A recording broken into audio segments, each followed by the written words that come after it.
მოგესალმებით, მარტივად მინდა გიხსნათ, თუ რატომ ხდება ის ფაქტი, რომ როდესაც ხერხემლის თიაქარზე ქირურგიული ჩარევა ხდება, ეს არის მხოლოდ დროებით შედეგი და მას ახასიათებს კვლავ გამეორება.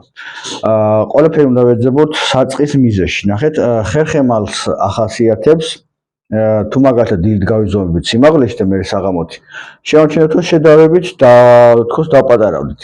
მაგრამ ძილის შემდეგ ისევ დილით თუ გავღუზებთ, თითქმის დაბრუნდა საწყის მდგომარეობას.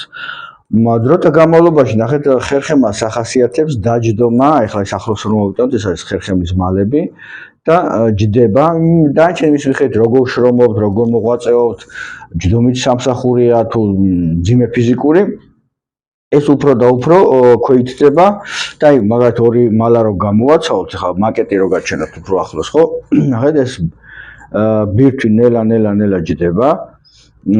ეს უკან გადის კედელი და აწება ნერვს. თუ ეს გარსი გასკდა, მიჭყლიტავს ნერვს და უკვე წამოსქნის საშინელი ტკივის და ამ გამსკდარ გამოსულ ჟელეს, ასე ვთქვათ, სითხეს ქვია უკვე თიაქარი.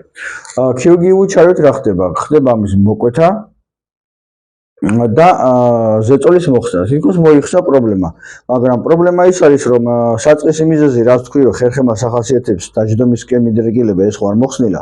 იმიტომ არის, რომ ისევ ეს კანონზომიერება რჩება, მალები ისე მიდრეკილია დაჯდომისკენ, ისევ გაჩნდა თიაქარი და ისე მეორედ მესამე ჭირდება ქირურგიული ჩარევა. მე რა ვიცი, მიდის პაციენტი ინვალიდობამდე, თუ სწორედ არ მიხედა და დროულად რეაბილიტოლოგს არ მიმართა. ნახეთ, ჩვენ რას ვაკეთებთ?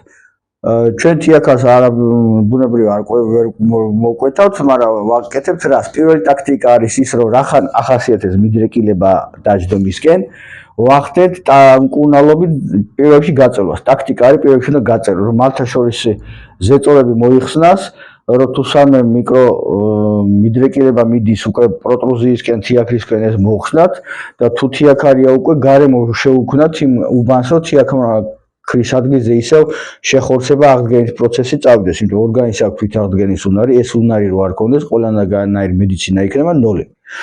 ამიტომ პირველ რიგში გარემო შექმნა. მეორე მედიკამენტების გამოყენება, რომელიც უშუალოდ თიაქრის აღდგენას აკეთებს, გაწოვებში იღებს მონაწილეობას. თუ ანტივირუსული პროცესია, თქვათ, ანტივირუსული მედიკამენტებს ვიყენებთ, თუ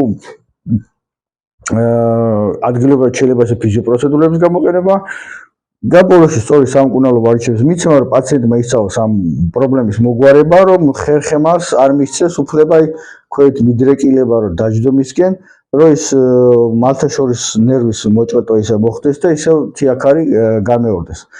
და თუ ამ პროცესს იცავს და დროთა განმავლობაში პაციენტი ამ რეჟიმით ცხოვრობს, ხომ უკვე მან იცის ამ პრობლემის მოვლა და იცის პრობლემა როგორ გადაჭერს და არ აძლევს თავს უფლებას, რომ ეს თიაქარი ისევ წარმოიქმნას. ამიტომ ქირურგიული ჩარევა ჯობია, რა თქმა უნდა, რეაბილიტაცია და ისავა თქვენი პრობლემის მოგვარება. სულ ეს ყურადღებას უნდა მეთქვა, მადლობა ყურადღებისათვის.